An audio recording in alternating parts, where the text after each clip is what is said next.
اللہ الرحمن الرحیم۔ معزز خواتین و حضرات، اسلامی تعلیمات کا خوبصورت ترین پروگرام فتاوی آن لائن آپ کی خدمت میں پیش ہے۔ یہ پروگرام ہر اتوار عصر تا مغرب آپ کی خدمت میں پیش کیا جاتا ہے۔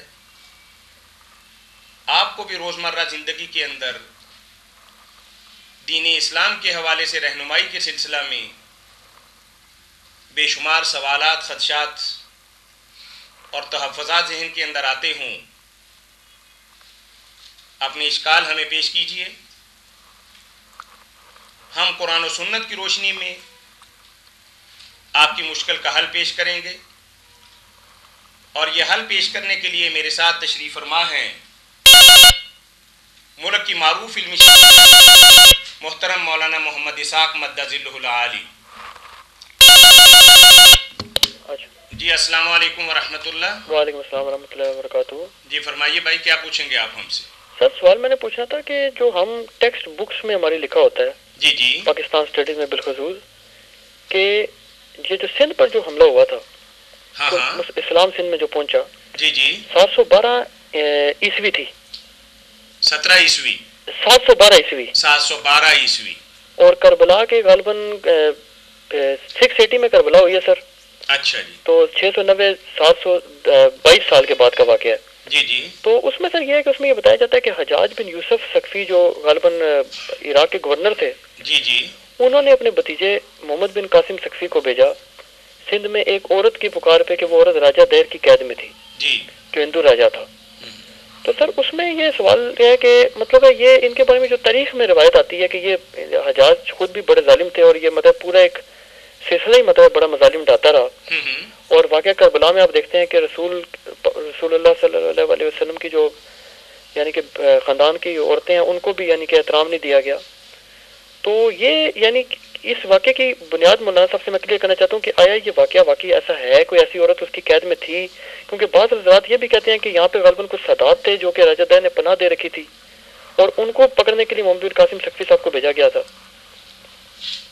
چلیے آپ کے سوال کے ہم دو حصے کرتے ہیں۔ سر ایک تو آپ یہ کہنا چاہتے ہیں کہ انہوں نے اس قدر سادات پہ ظلم و ستم ڈھائے تو کس طریقے سے ایک عام عورت کی مدد کے لیے نکل سکتے ہیں؟ جی بالکل۔ اور دوسرا آپ کا سوال یہ ہے کہ در حقیقت وہ کسی عام عورت کی مدد کے لیے نہیں نکلے تھے، بلکہ راجہ داہر کی بے خونی کے لیے یا اس کو مزہ چکھانے کے لیے کہ کیسے آپ نے سادات کو پناہ دی ہے، یہ بات آپ بتا رہے ہیں؟ کیونکہ میں نے سنا ہے کہ ایسی بھی آپ کا سوال واضح ہو گیا نا؟ جی بالکل بالکل۔ اس کا جواب دیتے ہیں مولانا۔ جی سر۔ ٹھیک ہے جی۔ میرے محترم بھائی، یہ جو تاریخی باتیں ہیں نا، ان میں سے بہت سا مواد تو بلا سندی، اور اگر سندیں بھی ہیں تو بہت کمزور اور ضعیف قسم کی ہیں، جو امام طبری وغیرہ نے اکٹھی کر دیں۔ ان کی بنیاد پر ہم اتنی بہت فیصلے کریں تو یہ کوئی مناسب بات نہیں۔ یہ باتیں اللہ تعالیٰ پر چھوڑنی چاہیے۔ جو کوئی مستند بات آئے نا سامنے، اس کو بیان کر سکتے ہیں، وہ آپ بھی پوچھ سکتے ہیں۔ یہ محمد بن قاسم جو ہے نا، کربلا میں جو کچھ ہوا اس میں اس کا دخل نہیں، نہ حجاج بن یوسف کا۔ حجاج بن یوسف اور یہ محمد بن قاسم جو ہے نا، یہ بعد میں عبد الملک اور ان کے بعد آنے والے جو نا ولید وغیرہ ان کے زمانہ میں ہوئے ہیں۔ پہلے جو ہے نا دور یزید کا اس میں نہیں تھے، نہ حجاج کوئی کسی علاقے کا حاکم تھا۔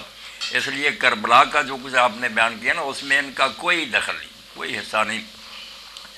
بعد میں ٹھیک ہے کہ حجاج جو ہے نا، اس کو پوری امت کہتی ہے کہ وہ اپنے ظلم میں مشہور ہے، کوئی اہل سنت یا اہل تشیع میں سے نہیں جو اس کو اچھا کہ سب اس کو حدیث رسول میں آیا تھا نا کہ ثقیف میں دو ہوں گے، ایک کذاب ہوگا، ایک مبیر ہوگا، خون بہانے والا ہلاکو۔ تو اس کو ہی کہا گیا ساری امت نے کہ مبیر یہی ہے حجاج بن یوسف، جس نے 1,20,000 تو ترمذی شریف میں آتا تھا، جس کو فرش پر لٹا کر چھری سے ذبح کروایا، جنگوں میں جو مروایا اسے۔ اس کے علاوہ نا بہت ظالم ہے۔ اسی لیے نا عمر بن عبدالعزیز رحمۃ اللہ علیہ کہتے تھے کہ اگر امتوں کے فرعون آئے نا تو ہماری امت کا فرعون جو ہے نا حجاج بن سب سے بڑھ جائے گا، اتنا ظالم کوئی نہیں ہوا۔ باقی یہ محمد بن قاسم اس کا داماد تھا، بھتیجا تھا۔ اس کے بارے میں جو ایک بات ہے نا، یہ قصے جو نا آپ نے بیان کی، ان میں نہیں ہم پڑھیں گے کیونکہ ان چیزوں کی اتنی بنیاد نہیں۔ جو راویوں پر کتاب ہے نا، تہذیب و تہذیب 12 جلدوں میں امام ابن حجر عسقلانی نے لکھی، جنہوں نے بخاری کی شرح لکھی، انہوں نے لکھا عطیہ بن سعد اوفی کے حالات میں حدیث کے عالم کہ حجاج نے اسے لکھا اپنے بھتیجے کو کہ عطیہ کو برا کر یہ کہو کہ وہ حضرت علی رضی اللہ عنہ پر لعنت کرے، اور اگر وہ ایسا نہ کرے تو 400 کوڑا اس کو مارو۔ اس نے بلایا تو اس نے عطیہ نے کہا یار ساری عمر جس سے محبت کی، اب میں تمہارے کوڑوں کی ڈر سے اس کو لعنت کروں؟ تم نے جو کرنا کرو۔ تو وہاں پھر آتا ہے کہ اس نے 400 کوڑا مارا، حالانکہ زنا کی سزا بھی اللہ نے 100 کوڑا، 400 کوڑا، اور سر بھی مونڈ دیا بیچارے کا۔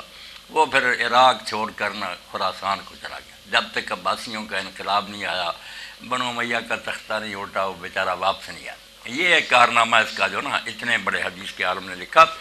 اس لیے یہ کوئی اچھے لوگ نہیں ہوئے، انجام بھی ان کا بخیر نہیں ہوا۔ جب دوسرا خلیفہ پھر سلیمان آیا، کیونکہ اس کے خلاف تھے یہ کہ یہ نہ آئے، یہ جرنیل اس کے مخالف تھے، یہ ولید کے بعد اور کو چاہتے تھے۔ اب وصیت تھی عبد الملک کی، وہ آ گیا، اس نے پھر سب کو بلا کر نہ موسیٰ بن نصیر کو بھی افریقہ سے، اس کو بھی بہت بری طرح مارا۔ اس کو تو گھوڑوں کے پیچھے باندھ دیا، نہ گھوڑے دوڑائے گئے، ہڈیاں چور ہوئیں۔ محمد بن قاسم پھر بہت بڑی موت مرا۔ اور وہ جو موسیٰ بن نصیر تھا وہ بہت بوڑھا ہو گیا تھا، افریقہ کا فاتح تھا، اس کو صرف اتنی سزا دی کہ جائیداد ضبط کر لی، بھوکا کنگال ہو گیا۔ پھر وہ بازاروں میں بیچارہ روٹی مانگتا، رندہ بھی ہو گیا تھا، تو لوگوں نے پھر اس کو اس حال میں دیکھا کہ وہ آواز لگاتا تھا کہ لوگوں فاتح افریقہ پر رحم کرو اور کوئی روٹی کے لیے مجھے پیسے دے۔ بہت بری حالت سے مرا۔ اچھا چلیں بات واضح ہوگی بھائی؟ جی سر۔ یہ کوئی اور سوال ہے آپ کے ذہن میں؟ سر اور سوال میرا یہ تھا کہ مولانا جی مولانا کے مطلب میں نے کافی خطابات وغیرہ سنے ہیں، میں تو ذاتی طور پہ بڑا ان کا فین ہوں۔ جی تو میری کچھ ایسے حضرات ہیں آپ نا ٹیپیکل سوال کیجئے گا، بس ایک نا تھوڑا سا مطلب ایک آدھ سطر کا، تاکہ آسانی رہے بات۔ آسانی، اور لوگوں نے بھی سوال کرنے بے شمار احباب بیٹھے بھی ہیں اور کچھ لائن میں کال کرنے والے بھی ہوں۔ اچھا سر، سوال میرا دراصل اور لوگوں نے بھی سوال کرنے نا، آپ ایک آدھ سوال کر لیا کریں۔ جو مولانا کے ناقدین ہیں وہ یہ کہتے ہیں کہ جو مولانا جو باتیں بیان کرتے ہیں یہ اہل حدیث مکتب فکر میں یا اہل سنت بریلوی مکتب فکر میں یا اہل حدیث مکتب فکر میں یا دیوبند میں کسی کی بھی نہیں ہے۔ وہ ذات یہ دعویٰ کرتے ہیں کہ ہم نے جب اپنے عالموں سے مولانا کی بات کی ہے کہ وہ جیسے مولانا فرماتے ہیں جی کہ بھی شیعہ کافر نہیں ہے، یا صحابہ کو یہ کہنے سے کوئی کافر نہیں ہوتا، یہ نہیں ہوتا، وہ نہیں ہوتا، تو وہ کہتے ہیں جی کہ یہ صرف مولانا کو یہ بات کیوں سمجھ آئی، ان سے پہلے کیوں نہیں عالموں کو یہ بات سمجھ آئی؟ ٹھیک ہے، اس کا بھی مختصر جواب، اس کا مختصر جواب دے دیتے ہیں، پھر کسی دوسرے دوست کو۔ یہ جو ہے نا کہ صحابہ کرام رضوان اللہ علیہم اجمعین کو گالی دینے سے کوئی کافر نہیں ہوتا، بلکہ صدیق اکبر اور حضرت عمر فاروق کو دینے سے بھی یہ کوئی میں نے انوکھی بات کہی۔ جتنے فقہ اور فتاوے ہیں حنفیوں کے، دوسروں سب نے لکھا کہ یہ یار صرف ایک گناہ ہو سکتا کہ گالی دینا، بلکہ قتل کرنا بھی جو ہے کہ جس نے حضرت عثمان رضی اللہ عنہ کو قتل کیا یا حضرت علی کو، کون ان کو کافر کہتا؟ گناہ گار ہی ہے نا۔ کافر ہونا کوئی آسان ہے؟ کافر تو تب ہے جب وہ اعلان کر دے کہ میں نہیں رسول اللہ کو نبی مانتا۔ اب جو حضرت علی رضی اللہ عنہ کا قاتل ہے، اس کے حالات تو پڑھے تو وہ اپنے وقت کا بہت بڑا عابد زاہد آدمی تھا، سارے مصر کو اس نے قرآن پڑھایا، اور حضرت عمر کے زمانے میں اس نے علاقے فتح کیے، بڑا نیک آدمی تھا، مگر رنج میں آ گیا کہ اس معاویہ علی نے کیا یہ فساد برپا کر رکھا۔ 3 آدمیوں نے کعبے میں قسم اٹھائی، وہ چلے گئے مختلف شہروں میں، ایک کا داؤ لگ گیا، حضرت علی قتل ہو گئے، معاویہ اس دن آئے نہیں، ان کو وہ بھی بچ گئے، عمر بن عاص تھوڑے بعد زخمی ہوئے، وہ بھی پھر بچ گئے، حضرت علی شہید ہو گئے۔ بندے وہ سارے نمازی دیندار سے، کافر کیا کہیں یار، حالات ایسے ہو گئے تھے، کوئی کسی خیال کا ہو گیا۔ کافر کہنے والے توبہ کریں، بالکل ہر دن کہ سب و شیخین لیسا بکو ہے، برائی ہے بس۔ جی السلام علیکم ورحمۃ اللہ۔ وعلیکم السلام۔ جی فتاوی on line? G فتاوی on line بھائی۔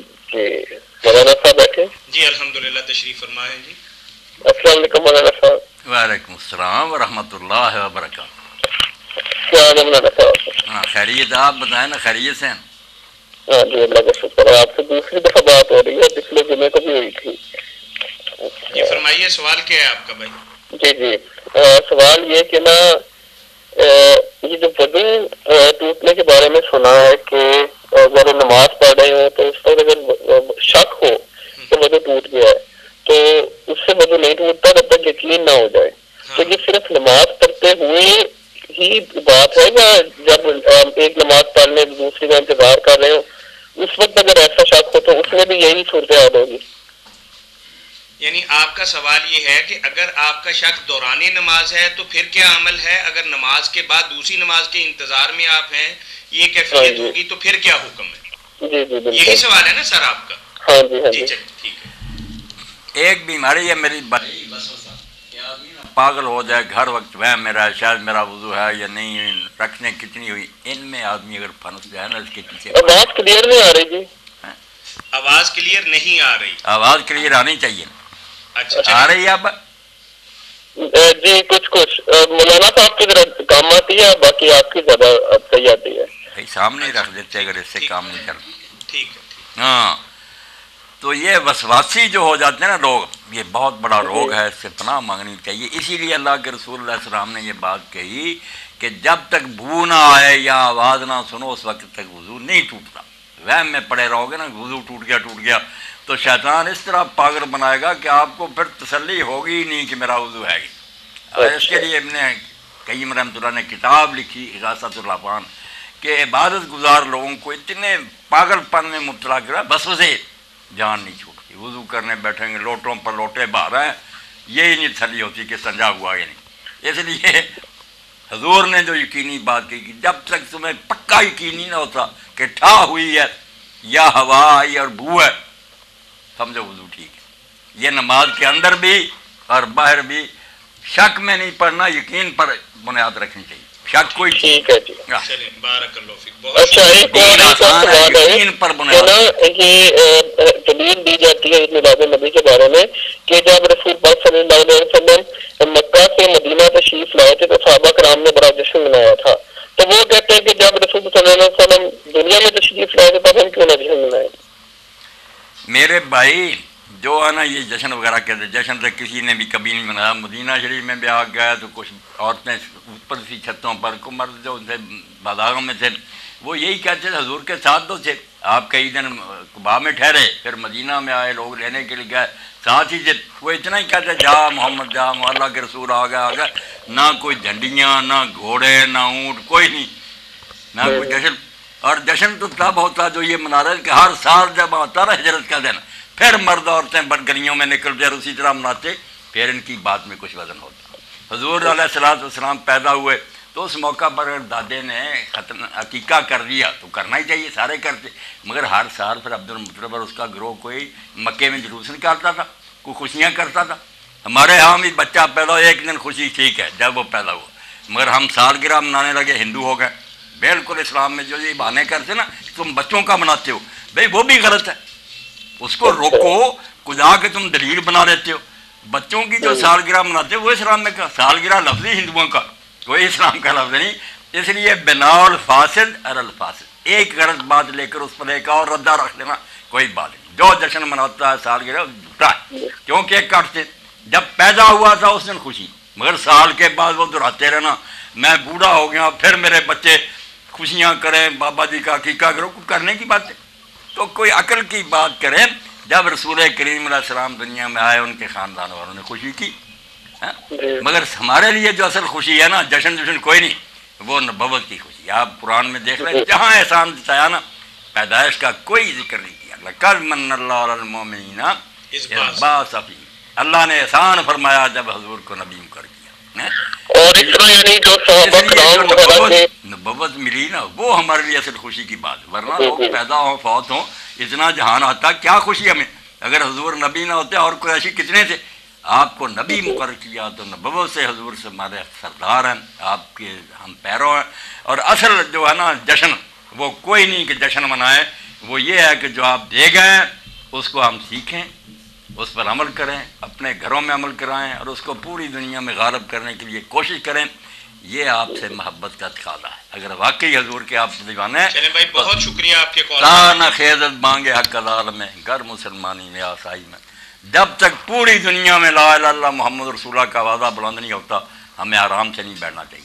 یہ محبت ہے. کتابیں لکھو، یونیورسٹیاں بناؤ، ایسے ادارے قائم کرو، حکومتیں اسلامی لاؤ جو پوری دنیا میں حضور کو بلند کرے. یہ جھنڈیاں جڑیاں پڑھتے روزے نہیں رکھتے، جھنڈی ہے جی. جزاکم اللہ وسلم. السلام علیکم ورحمۃ اللہ. السلام علیکم. جی وعلیکم السلام ورحمۃ اللہ. یہ آن لائن نمبر ہے جی مولانا صاحب کا؟ آن لائن نمبر ہے. اچھا میں تجمل حسین بات کر رہا ہوں گوجرا سے. جی فرمائیے بھائی. جی خیریت سے. اچھا سوال یہ ہے مولانا صاحب سے جی کہ اکثر اکثر ان سے سنا ہے کہ جو خلف الامام فاتحہ پڑھے وہ بھی اپنی جگہ بعض دلائل میں ٹھیک، جو نہ پڑھے وہ بھی ٹھیک، کہ جس نے پڑھی ہے اس نے پڑھ لی اور جس نے نہیں پڑھی اس نے سنی ہے امام سے. ہلو، ٹھیک ہے، میں سمجھ گیا سر کہ آپ کا سوال یہ ہے کہ امام اگر نماز پڑھا رہا ہے اور جہری نماز ہو، یہی کہہ رہے ہیں نا آپ؟ جی میں عرض یہ کر رہا ہوں نا کہ وہ تو ہو گیا کہ جس نے پڑھی ہے وہ بھی ٹھیک نہیں. اگر آدمی ابتدا میں گیا ہی اس وقت ہے کہ فاتحہ پڑھی جا چکی ہے، سورت پڑھی جا رہی ہے، تو اس وقت تو نہ اس نے سنی نہ اس نے خود پڑھی، پھر اس کا کیسے فیصلہ ہوگا؟ جی بتاتے ہیں مولانا. جمل صاحب، اس سورہ فاتحہ پر اصرار اور ضد نے نا اتنے دین میں نا مسئلے کھڑے کر دیے جن کا اندازہ نہیں. جن میں سے ایک تو یہی ہے جو آپ نے کیا کہ نماز ہے جہری، امام اونچی آواز سے پڑھ رہا اور سورہ فاتحہ سے آگے گزر گیا. یہ جب آ کر شامل ہوا تو آگے پڑھ رہا سورت قرآن کی. اب قرآن بھی کہتا سنو اور حضور بھی کہتے ہیں قرآن پڑھا جائے سنو. چلو فاتحہ کی بات تو رکھ، پہلے سے ہوتا تو فاتحہ پڑھ لیتا ساتھ ساتھ تو کچھ گنجائش ہوتی، مگر اب اتنا اندھیر اور یہ ظلم کہ قرآن امام پڑھ رہا تم اس کے مقتدی، تم سو نہیں گئے. کیوں اس کے مقتدی بنے؟ وہ قرآن پڑھتا ہے، میں نے دیکھا اپنے ساتھ کھڑے رہو الحمدللہ رب العالمین. جمل بات سنا کرے نا، بات شروع کرتے پھر آپ چپ نہیں نہ کرتے. اس لیے دیکھیں نا کہ وہ آگے ہے چلا گیا، یہ قرآن ساتھ پڑھتا ہے. کوئی ہے امام کی اقتدا والی بات؟ اگر اس کا قرآن نہیں سنا اس کے پیچھے کیوں کھڑے؟ دوسری بات انہوں نے پھر یہ نکالی کہ اگر آدمی رکوع میں آ کر شامل ہونا، پوری امت خدا گواہ میں یہاں بیٹھ کر کہتا ہوں ایک عالم بھی نہیں مخالف تھا کہ وہ رکعت ہو جاتی ہے. فاتحہ پڑھنے والے بھی مانتے تھے، نہ پڑھنے والے بھی مانتے تھے کہ کھڑے کھڑے کی بات الگ ہے. رکوع میں جو آدمی شامل ہو گیا نا اس کی رکعت صحیح. کوئی صحابی اس کے خلاف نہیں تھا، کوئی امام خلاف نہیں تھا. اسی لیے ابن تیمیہ رحمۃ اللہ نے بھی لکھا کہ اس پر تو امت کا اجماع. اور اب بھی جو کتابیں آئی ہیں بلوغ المرام کی شرح ساتھ نجدی علماء کی، انہوں نے کہا یار یہ کوئی مسئلہ ہے کہ رکوع کی رکعت نہیں ہوتی؟ کیوں نہیں ہوتی؟ پوری امت کا اعتقاد ہے کہ ہوگی. باقی اللہ کی مرضی ہے کہ فاتحہ پڑھی یا نہیں پڑھی. دیکھیں نا سادہ سی بات ہے، ہم سفر کر کے اب آئے، زور اثر کی چار رکھتے ہیں، ہم نے دو پڑھی ہیں. وہ دو جو باقی ہیں وہ کم فرض ہیں، وطن میں وہ بھی فرض ہے برابر کی، مگر سفر میں اللہ نے قبول کر دو. اسی طرح کھڑے کھڑے فاتحہ پڑھو نہ پڑھو اللہ کا بحث کروں گا، مگر رکوع میں مل جانے پر کوئی عالم اختلاف نہیں رکھتا. یہ تو حضور کے پیچھے اس طرح لوگ ملے ہیں کہ پیچھے سے صف میں آ کر بھی نہیں، پیچھے سے انہوں نے سمجھا حضور رکوع میں چلے گئے، رکعت چلی جائے گی، اللہ اکبر کا رکوع کیا، چلتے بھی آئے پڑھتے بھی آئے، اور بعد میں بھی یہ کیا. یہ کہتے نہیں حضور نے منع کرنا. بہت صحابی بعد میں بھی یہی کرتے تھے کہ دیکھا مسجد میں داخل ہو گئے، جماعت رکوع میں چلی گئی. یہ 10-15 صفوں میں علامہ البانی صاحب نے سارے آثار اکٹھے کرے کہ دیکھو کوئی ہے ایسا جس نے اٹھ کر پڑھ کے مڑ کر. تو یہ فاتحہ پر ضد نے نا کئی باتیں من گھڑت شروع کرا دی. اب مسئلہ رہ گیا فاتحہ کا، وہ سن لے. یہ تو رکوع کی رکعت ٹھیک ہے، جو فاتحہ کے بعد آ کر شامل ہو ایک لفظ نہ فاتحہ کا پڑھے، قرآن سنو. پہلے سے جو شامل ہے اس کے لیے 3 راستے ہیں. اگر وہ پڑھے گا ساتھ ساتھ مگر سکون کے ساتھ وقفوں میں، امام الحمدللہ رب العالمین کہہ کر چپ ہو جائے، تھوڑا سا وقفہ کرے، چلو یہ آرام سے پڑھ لے. یہ ابو ہریرہ عبادہ بن صامت رضی اللہ عنہ کا طریقہ تھا. یہ کوئی بڑی بات نہیں، پڑھ لے، آگ نہیں پڑے گی منہ میں. اور اگر نہ پڑھے پھر بھی ٹھیک ہے. زیادہ صحابہ کرام اونچی آواز سے جب امام پڑھے تو کسی نماز میں پیچھے نہیں پڑھتے. زیادہ تھوڑے وہ تھے جو کسی نماز میں نہیں پیچھے پڑھتے. ان میں جو کاتب وحی ہے نا، جس سے قرآن حضرت ابوبکر عمر نے لکھوائے حضرت زید بن ثابت، اور جس کو امام بخاری نے کاتب وحی لکھا، کسی دوسرے نے کبھی لکھا جو حضور کے پاس اصل کاتب تھا نا وہ زید، وہ کسی نماز میں امام کے پیچھے نہیں پڑھتے جیسے ہم ٹھیک ہے. اس لیے یہ تینوں طریقے جو میں کہہ رہا ہوں نمازیں ٹھیک ہیں، بالکل نہ پڑھے، ہر حال میں پڑھے. اور اگر ایسی رکھتے ہیں جن میں امام اونچی پڑھتا ان میں آرام سے اس کا سنیں، جن میں آہستہ پڑھتا ان میں پیچھے سورت بھی پڑھے فاتحہ بھی پڑھے. یہ ہے عدل کی بات ہے تیسری. مگر اگر دونوں دوسرے بھی کرے نا کہ ہر حال میں پڑھے بالکل نہ پڑھے، کوئی نہیں کہہ سکتا اس کی نمازیں. اس لیے جو بڑے سے بڑا بھی عالم نا کتاب لکھتا فاتحہ پر، وہ پہلے لکھتا ہے کہ یہ 3 گروہ سے صحابہ کرام. بہت شکریہ. جب آپ نے مان لیا کہ صحابہ 3 طرح کے، کس کی نماز کو کہو گے نہیں ہوئی؟ سب کی ٹھیک. جی کرو. جی السلام علیکم ورحمۃ اللہ. وعلیکم السلام. جی میاں طاہر صاحب کیا حال ہے آپ کا؟ جی اللہ کا احسان بھائی بالکل خیریت. اسد بخاری بات کرو اسلام آباد سے. جی فرمائیے بھائی. مولانا صاحب بیٹھے؟ الحمدللہ تشریف فرما ہے. جی مولانا صاحب کیا ہے؟ السلام علیکم. کیا حال ہے؟ وعلیکم السلام ورحمۃ اللہ. اسد صاحب خیریت سے؟ جی آپ کی آواز بڑی کم آ رہی ہے. اچھا چلیں آپ کی آواز ہمیں سنائی دے رہی ہے. جب آپ سوال کریں گے تو پھر انشاءاللہ پراپر جواب دیں گے. جی ٹھیک ہے ٹھیک ہے. اچھا مولانا صاحب میرا آپ سے سوال ہے ایک تاریخی حوالے سے کہ واقعہ کربلا کے اوپر آپ کا میں لیکچر سن رہا تھا اور آپ کے لیکچر ماشاءاللہ بڑے اچھے ہیں. تو اس میں ایک سوال ہے کہ اگر یزید جو تھا وہ امام حسین سے بیعت کا مطالبہ نہ کرتا، مطلب جس طرح اس کی حکومت چل رہی تھی اس طرح چلتی رہتی، لیکن امام حسین کو تنگ نہ کرتا اور ان سے بیعت کا مطالبہ نہ کرتا، تو پھر امام حسین کا رائے عمل کیا ہوتا؟ ایسا صاحب جو یزید کی سینہ ولیت دی، یہ بعد میں نا بیعت کا مطالبہ کرنا بھی اس کا بالکل ناجائز تھا. بیعت کا مطالبہ مجھے آواز بالکل بھی نہیں آ رہی. یہ یار رکھ دو نا بھائی سامنے، اور نہیں سمجھ ان کو لوگوں کو آ رہی، بہت نقصان ہو رہا ہے. رکھنا یار لوگوں کو بات ہی نہ سنائی فائدہ کیا. جی ٹھیک. اسد بھائی اب آواز آ رہی ہے ہماری؟ ٹھیک ہے جی اسد بھائی.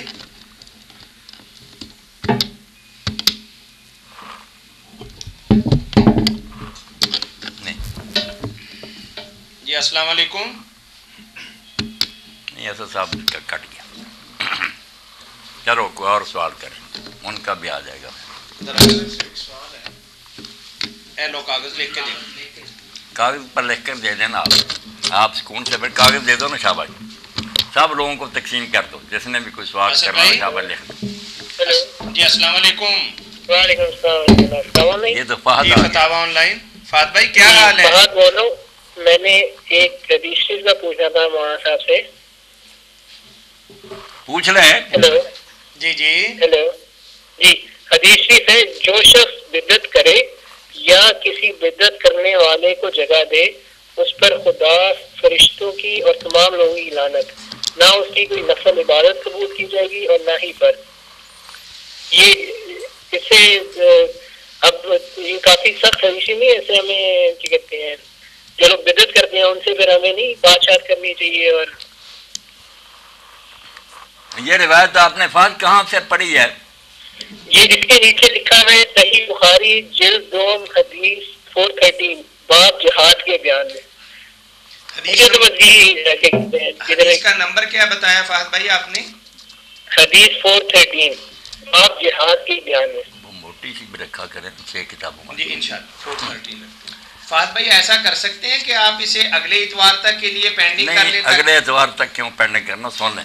یہ روایت جو ہے نا کہ بدعتی کی جو تعظیم کرے یا بدعت نکالے اس کا نہ فرض اللہ قبول کرتا ہے نہ نفل قبول کرتا ہے، اس پر اللہ فرشتوں کی لعنت ہے. یہ اگر بدعت کے بارے میں کہا نا جو یہ لوگ نئی باتیں نکالتے ہیں تو یہ ابن ماجہ وغیرہ میں ہیں، مگر ان میں سے فہد بھائی کوئی صحیح نہیں، ایک روایت بھی صحیح نہیں. سب یا موضوع ہے، من گھڑت یا ضعیف ہیں. ایسی باتیں نہیں کرنی چاہیے. مدینہ کے بارے میں جو آپ نے کہا نا کہ جو مدینہ شریف میں احداث کرے یا اس کو پناہ دے، جو بخاری کی آپ کہہ رہے ہیں اس پر اللہ فرشتوں کی لعنت سارا کچھ ہے. وہ احداث کی بات، احداث عام طور پر ہم بدعت کو کہتے ہیں. بدعت نہیں بری حرکتیں کہ مدینہ میں خون ریزی کرے، زنا کرے، بدماشیاں کرے، لوگوں کو مارے، مدینہ میں خراب کام کرے یا اس کی مدد کرے. جیسے یزیدی لشکر نے مسلم بن عقبہ نے آ کر کس طرح مدینہ کو 3 دن لوٹا، لوگوں کو قتل کیا، گھر جو سے برباد کیے. ایسے لوگوں کے بارے میں آپ نے کہا ان پر لعنت ہے. اور یہ بھی کہا کہ جیسے نمک پانی میں گھل جاتا نا وہ گل جائیں گے. اسی طرح وہ مکہ کو جاتے ہوئے چند دن بعد یہ بری موت مر گیا اور پیچھے یزید بھی مر گیا.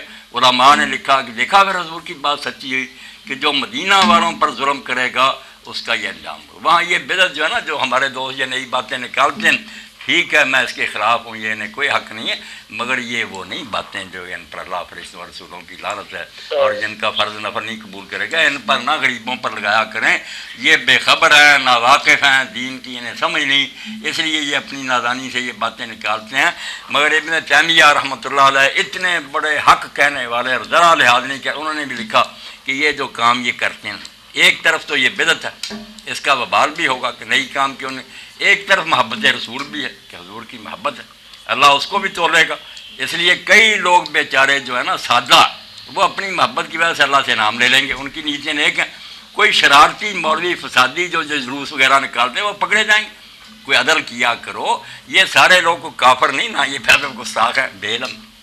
وہ جو مکہ مدینہ میں کہا نا احداث، وہ نکال کر دیکھیں، وہ برے حرکتیں کہ ظلم، قتل، غارت، لوٹ مار، اس کو کہا کہ جو ایسا کرے گا، مدینہ کہا ہے وہاں سے رسے گا، یا وہاں اس کو پناہ دے گا ظالم کو، اس پر فرشتوں کی لعنت۔ وہ بخاری کی حدیث ہے، ان کا ذکر ہے۔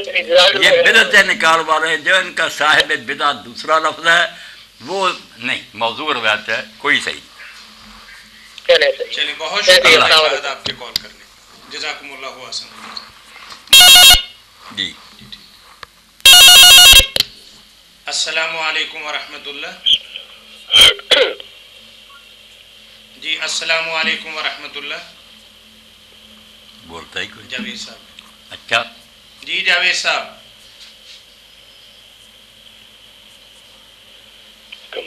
جی السلام علیکم۔ جی السلام علیکم، بات کیجیے، ہم سن رہے ہیں آپ کی بات۔ نہیں، لائن میں پرابلم۔ مولانا بدعت کے بارے میں جب تک سوال نہیں آتا، گر کی بات جو میں آپ کو بتا دوں گا وہ جی السلام علیکم ورحمۃ اللہ۔ وعلیکم السلام۔ جی میرا سوال یہ ہے کہ کہتے ہیں کہ نیک انسان جس کے اعمال اچھے ہوں تو اس کے جو جان نکلنے کا وقت ہے تو اس کی روح آسانی سے نکلے گی، لیکن یہ سنا ہے کہ اللہ کے نبی نے یہ فرمایا کہ میری جان نکلنے کا وقت جب آیا تو مجھے یوں لگا کہ میرے اوپر احد پہاڑ گر گیا ہے۔ تو پھر یہ کیسے تفریق ہوگی کہ ایک انسان جو برے اعمال کرتا ہے اور ایک طرف اللہ تعالیٰ کے نبی ہے جن کی ذات جو ہے وہ اتنی مقدس اور ہے؟ یہ ٹھیک ہے، ٹھیک ہے، ٹھیک ہے۔ ہاں، جو جان نکلنے کا بتائیں کہ وہ جی ٹھیک ہے۔ یہ جو بات کہتے ہیں نا کہ جو نیک آدمی ہوتا ہے اس کی روح بڑی آسانی سے نکلتی ہے، نزا کا وقت اس پر آسان ہوتا، یہ کوئی مسئلہ نہیں، نہ یہ کوئی بات ہے، نہ کوئی علامت ہے اس کی کہ نیک ہے یا بد ہے۔ کبھی بد جو ہے نا بیٹھے بیٹھے مر جاتے ہیں، کوئی تکلیف نہیں ہوتی، کبھی نیک بڑی تکلیفیں دیکھتے ہیں، کئی سال بیمار فالج اور دوسری بیماریاں، کوئی اس کو نہ سمجھے نیک بد کی نشانی ہے۔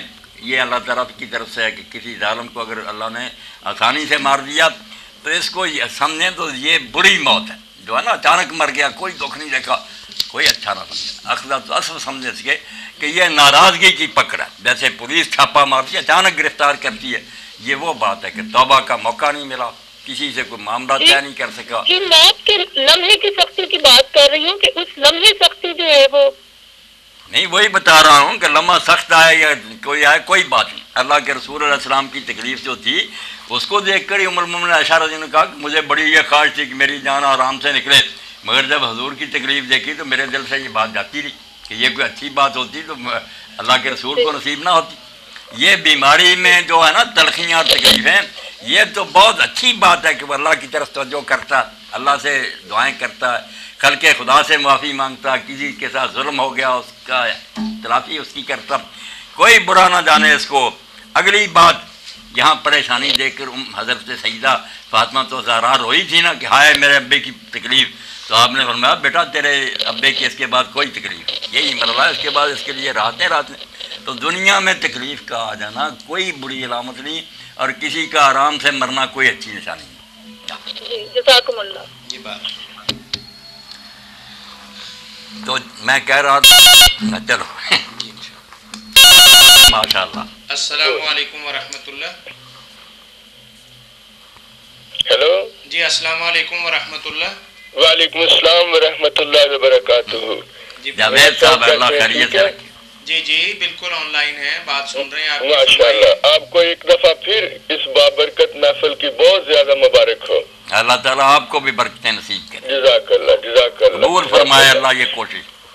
جزاک اللہ۔ یہ جتنے پیارے بھائی یہ بابرکت محفل میں شریک ہیں، حاضرین اور سامعین، ان سب کو میری طرف سے بہت زیادہ دلی مبارکباد اور بہت زیادہ سلام عرض ہو۔ آپ سب کو خوش رکھے اللہ۔ جاوید بول رہا ہوں لندن سے، تو میں نے کہا چلو مبارکباد کے ساتھ ساتھ ایک چھوٹا سا سوال پوچھ لیں جاوید صاحب. جی اچھا، گزارش یہ ہے کہ مولانا صاحب آج کے دور میں اللہ کے نبی صلی اللہ علیہ وسلم سے محبت کا صحیح طریقہ کیا ہے اور کس طرح آج کے دور میں ان کے اسوہ حسنہ کو اجاگر کیا جا سکتا ہے، عملی طور پر بھی اور ظاہری طور پر؟ ظاہری طور پر تو ہم دیکھتے ہیں آج کے کوئی جو ہے نا کوئی کمی نہیں ہے، تو اب اس کو کیا صحیح طریقے سے اس کو کس طرح کیا جا سکتا ہے؟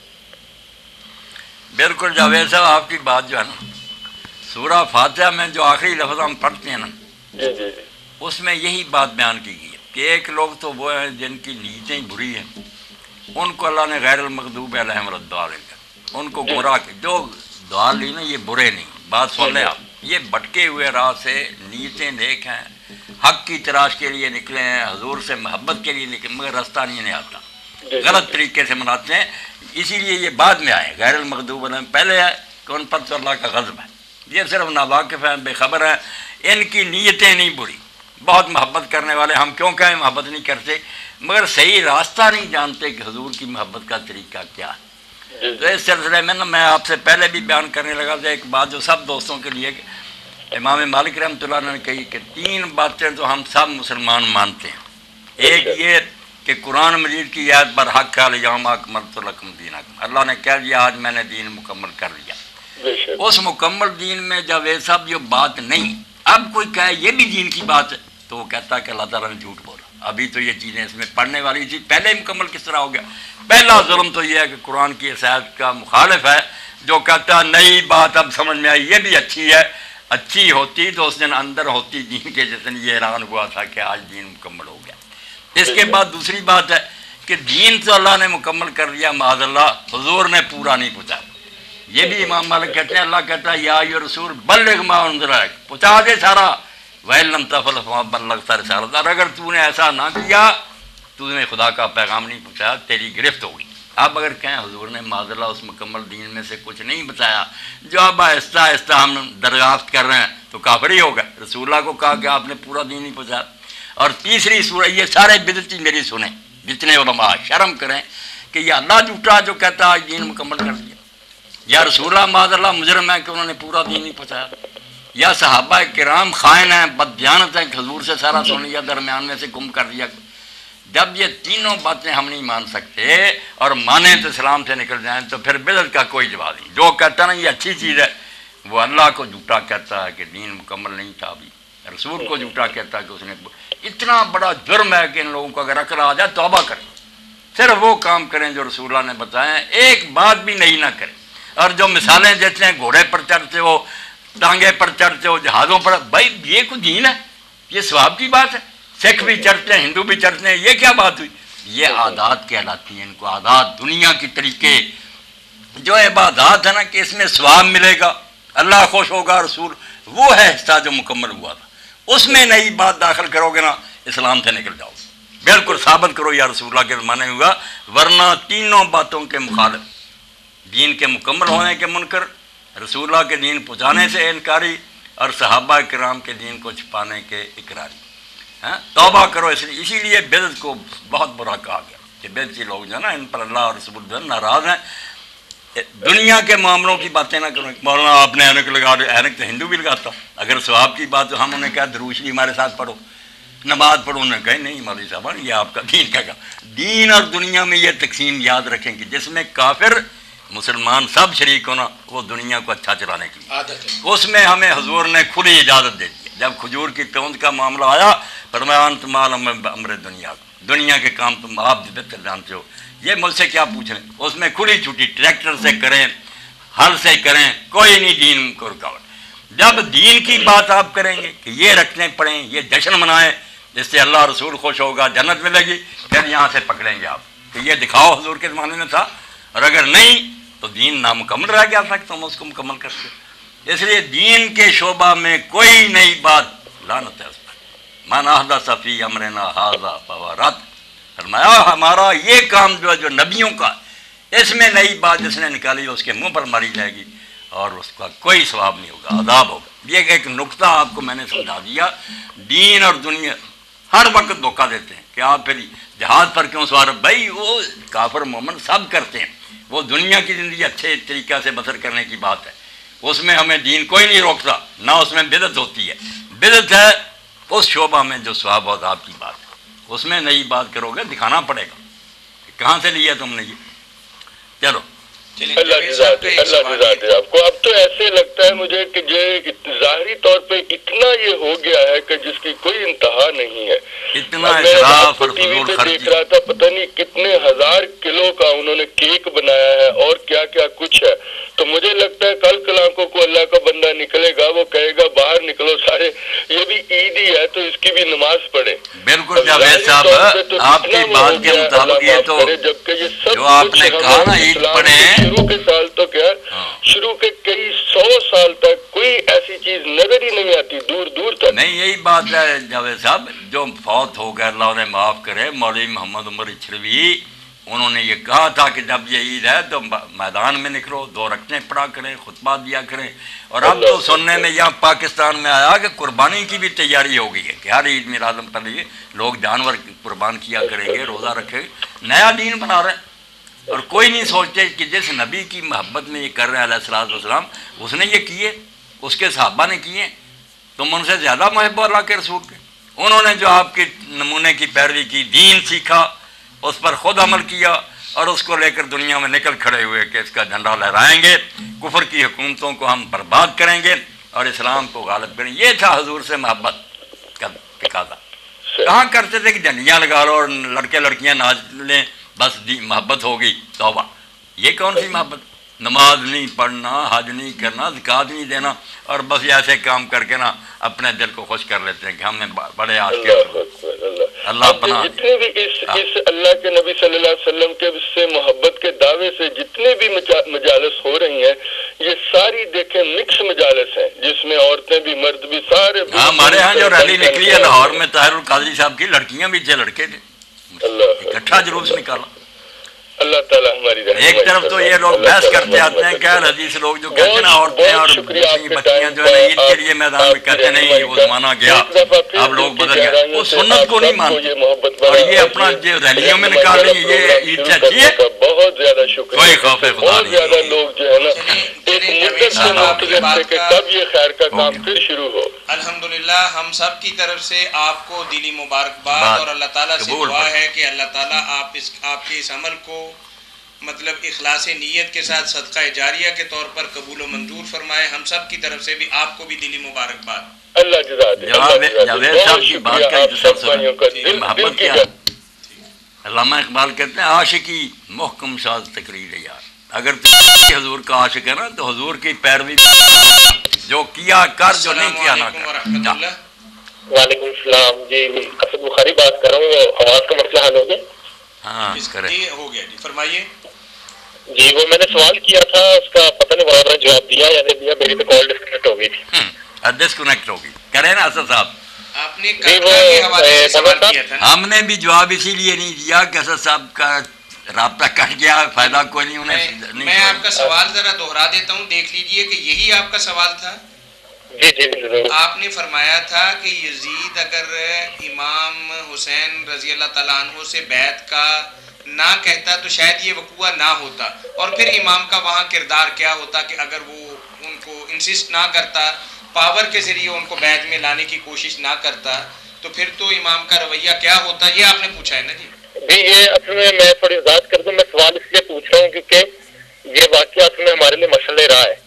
تو 2 طرح کے لوگ ہیں، ایک تو کہتے ہیں کہ حکومت کے خلاف کوئی خروج یا کوئی ایکشن کرنے نہیں چاہیے، اور دوسرے یہ کہتے ہیں کہ فار ایگزامپل حکومت تو بری ہے لیکن وہ اگر ہمیں تنگ نہیں کر رہی، ہم سے وہ پنگا نہیں لے رہی، ہم سے بیعت کا مطالبہ نہیں کر رہی، تو پھر ہم ان کے خلاف کوئی ایکشن نہیں لیں گے۔ لیکن دوسرے یہ کہتے ہیں کہ اگر یزید ہمیں نہیں چھیڑا تو یہ نہیں ہے کہ ہم سمجھ گیا، آپ کا سوال تو وہی ہے نا جو ہم نے ایک لفظ کے اندر دوہرا دیا۔ جی بالکل وہی ہے، ایک ہی سوال ہے نا، باقی تو ظاہر ہے کہ اس کے پیچھے ایک لمبی چوڑی لمبی ہاں جی جی مولانا صاحب۔ ہاں یہ اسد بخاری صاحب اللہ آپ کو سلامت رکھے، تھوڑے دن ہوئے اور ہمراہ میں نا یہ قرآن اور کربلا پر بات ہوئی تھی، لوگوں نے اپنی اپنی باتیں کہیں، میں نے ساری بات وہاں بیان کر دی کہ اصل میں لوگ جو ہے نا بخاری صاحب یزید کی ولی عہدی سے بات شروع کر دی، یہ تاریخ کا بہت بڑا فرار ہے۔ لوگوں کو بیوقوف بنایا ہوا ہے، جس کی وجہ سے کربلا کی کوئی سمجھ نہیں آتی کہ چلو ایک آدمی برا بھی آ گیا تو اس پر مر جانا تھا۔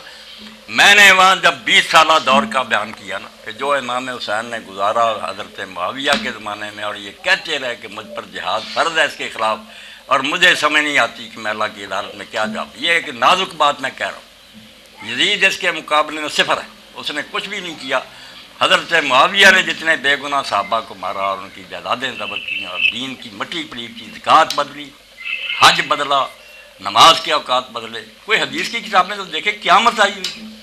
امام حسین بیچارے کہتے تھے میرے بھائی نے صلح جو کر رہی میں اس کو نبھا رہا ہوں، اور دیکھ رہا ہوں کہ آخری شرط پر تو رہے گا کہ کسی کو مقررہ کر کے دے امت چنیں گی۔ وہ شورا کی شرط اگر رہ گئی تو چلو میں برداشت کر، ورنہ جہاد تو تیرے خلاف فرض ہے۔ یہ خط لکھا کہ جو دن میرا تیری زندگی میں گزرا، ایک ایک بات ایسی ہے تو دین کی مٹی تو نے پلیٹ کر دی، جہاد کون سا فرض نہیں۔ یہ سارا لیکچر سننا، بخاری شریف سے لے کر کتابیں کہانی، پتہ چلے کہ یزید کو کیوں روتے، پہلے کیا تھا۔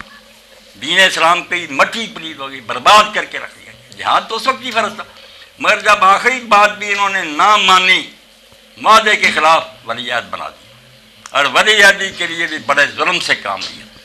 یہ بیعت تو بعد کی بات ہے نا۔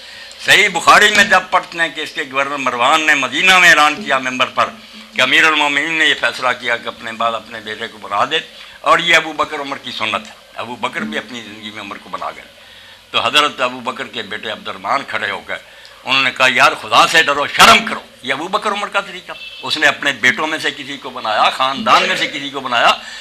عمر کیا اس کا لگتا، امت کا ایک بہترین آدمی تھا، وہ نامینیٹ کیا، امت نے اس کو قبول کر لیا۔ بلا کر لوگوں سے پوچھا کہ میں اس کو بنانے والا راضی ہو؟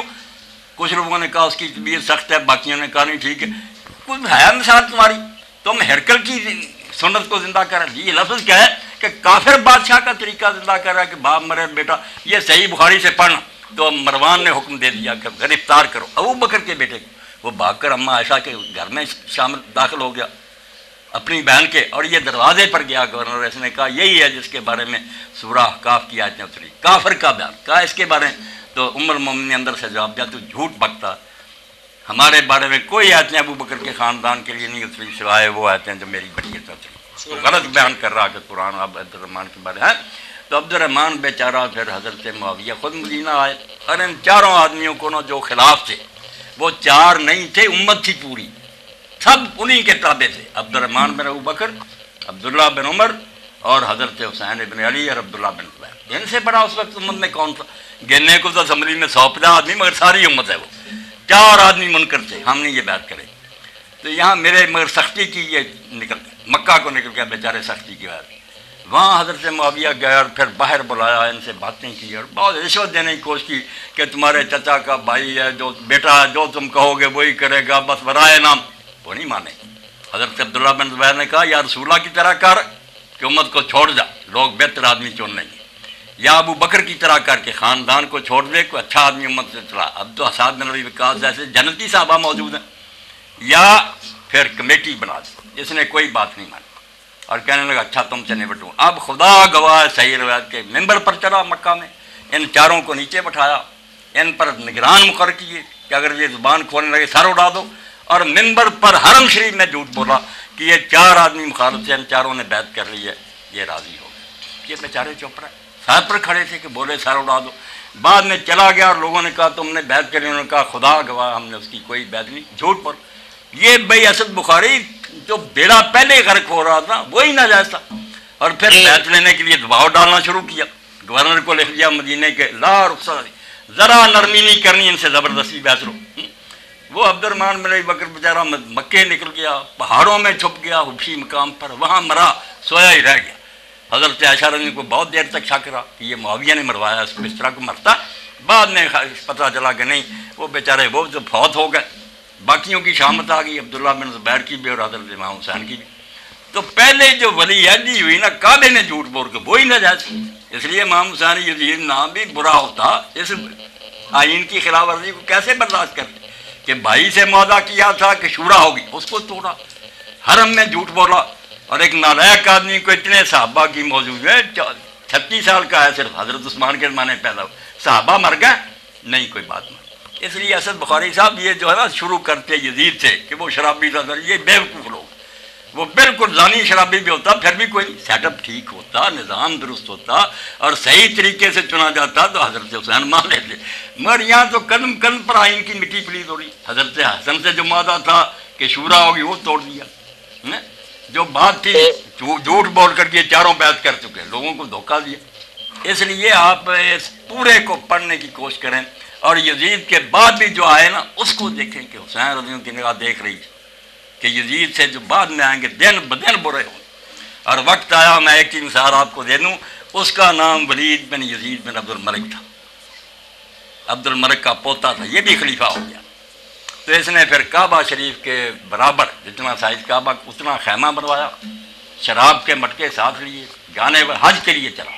کعبے کی چھت پر یہ لگا کر نا خیمہ, وہاں شراب پیں گا اور گانے سنوں گا. وہ تو قتل کر دیا گیا, امت اٹھ کھڑی ہے اس کو. اس لیے یہ بات یزید کی نہیں تھی, پورا نظام تبدیل ہو رہا تھا, پہلے بھی برا اور بعد میں دن بدن برا ہے. تو امام حسین رضی اللہ نے جو قدم اٹھایا اس کو کوئی نہ کہے خروج نہ کوئی جنگ. اس طرح جنگ ہوتی ہے کہ آدمی اپنی بہنوں کو لے لے اور بیٹیوں کو لے لے میدان میں نکل جائے. بوڑھا جس کی داڑھی سرخ ہو چکی, یہ صرف احتجاجی نوٹ تھا, جیسے ایک جج صحیح فیصلہ لکھ لیتا نا کہ کرتے رہو جب تم کر. امام حسین جانتا نہیں تھا کہ میرا باپ جب پوری امت کا خلیفہ تھا, اس معاویہ نے اس کو بے بس کر دیا علی کو. حسن اتنے بڑے لشکر لے کر گیا, وہ بس اب میرے پاس کون سی فوج ہے, 20 سال ہو گیا اس کو دماغ کرتے ہوئے, کون فوج آئے گی. انہوں نے صرف دیکھا کہ میں معمولی آدمی نہیں ہوں, امت جانتی ہے. 50 سال تو حضور کو ہوئے قبر میں گئے, میں آپ کا نواسا ہوں, آپ کے کندھوں پر سواری کی ہے, حضور نے میرے ہونٹ چومے ہیں, میرے لیے سجدے لمبے کیے. میں جب میدان میں نکل کر جان دوں گا نا, اور صرف یہ بتانے کے لیے کہ ہوتا رہا جو ہوتا, میں روک نہیں اس کو سکتا, میرے پاس کوئی لشکر نہیں. مگر یہ کام خلاف شرع. اس سے جو لائن لکھی گئی نا, پڑھے لکھے لوگ, امر المسلمین اور اسلام, ان کو حسین نے جدا کر دیا. اسلام اور ہے, مسلمان جو کچھ کر رہے ہیں اور یہ کرتے رہے, یہ سب خلاف شرع. جیسے ہمارے یہاں کوئی جج جو ہے نا کسی ڈکٹیٹر کے دور میں لے رہے, ہوتا رہے جو کر رہا ہے, مگر ہے یہ غیر آئین. تو امام حسین کے فیصلے کی برکت ہے کہ آج تک کوئی عالم جرت نہیں کر سکا کہ حضرت معاویہ کے دور کو, یزید کو چھوڑو, خلافت راشدہ نہیں کر سکا. بالکل فیصلہ ہو گیا کہ بادشاہی تھی مسلمانوں کی مگر اسلام سے ہٹ کے. ہاں حسین بس بخاری سمجھے بالکل نہ. بخاری صاحب آپ کراس ٹاک نہیں کریں گے, بہت لمبا ہو گیا, میں نے آپ کو بہت وقت دیا. میں اسلام آباد آ رہا ہوں انشاءاللہ, وہاں ملاقات کرنا, وہاں ہوگی بات. ایک سوال اور کر سکتا ہوں میں؟ نہیں بھائی نہیں کر سکتا, کریں گے. میں نے مفصل آپ کی بات بیان کی, کیونکہ آپ کے لیے کافی لمبا ٹائم مل گیا, بہت بہت میں نے دیر تک ساتھیوں نے بھی سب سنا. کیونکہ آپ کا سوال بھی ایک بہت تمہید چاہتا تھا اور بڑی تفصیل بھی چاہتا تھا, لیکن مولانا نے کوئی تشنگی نہیں رہنے دی. اس پر اسد بخاری میرے بھائی میں ایک شعر جو اقبال نے کہا نا, وہ تا قیامت کا کوئی بات نہیں, اگلے ہفتے کریں گے نا. موج خون کسی ایک موضوع کے لیے اگر ہم اپنے پروگرام کو مختص کریں گے نا تو پھر ہمارے لیے چلنا مشکل ہوگا. اس کے لیے آپ علیحدہ ملا کریں نا, سمجھ گئے نا ہماری بات, علیحدہ ملا کریں, گھر پر بھی فون کر لیا کریں, انشاءاللہ آپ کی بات سنیں. مولانا یہ مطلب تاریخی سوالات ہیں تفصیل طلب ہے, یہ بھی دین ہی. جی السلام علیکم وعلیکم السلام, شکر ہے. امیر صاحب بول رہے ہیں, سر مناتے ہی بڑے بڑا معاملہ ہو گیا. بات ہے یار, یہ تو آپ نے نیگیٹو جملہ کہہ دیا. ماشاء اللہ مبارک ہو سب تو پہلے خیر مبارک شروع کر. دوسرا جڑی گل کرنی, میں نے ایگزیکٹ ٹائم جگہ میں میرے واسطے ڈیڈیکیٹ کرنا. فون تے بعد چ گل کر لیں گے نا, ہن تسی اپنے مطلب دی گل کرو. میں سوال کرن لگا جی کرو. حضرت اپنا فیصل آباد کی ہمارے وہ جو محترم دوست ہے نا کفید احمد آٹی, انہوں نے پیغام ایک SMS کیا کہ اس وہ پیغام عید میلاد النبی کیا ہے, 23 سالہ دور نبوت میں تھی کیا, یہ 23 سالہ دور نبوت میں تھی, 30 سالہ دور خلافت میں تھی, اس کا خطبہ کیوں نہیں ہوتا, اس کی نماز کیوں نہیں ہوتی, شرعی حیثیت کیا ہے, فرض واجب یا نفل, احکام حضور, اس کے احکام حضور نبی کریم صلی اللہ علیہ وسلم کیوں نہیں بتائے. آج کا مسلمان اس کو کیوں ضروری سمجھتا ہے, کیا وہ صحابہ کرام سے زیادہ عاشق ہے؟ یہ میں بتا دوں کہ اس کو میں نے ریسینڈ کیا بہت سارے لوگوں کو, تو ایک بندہ نے بریڈوی زین کا ہی ہوگا, وہ میرا دوست ہے, اس نے مجھ پر لال بھیجی کہ لال تو ہے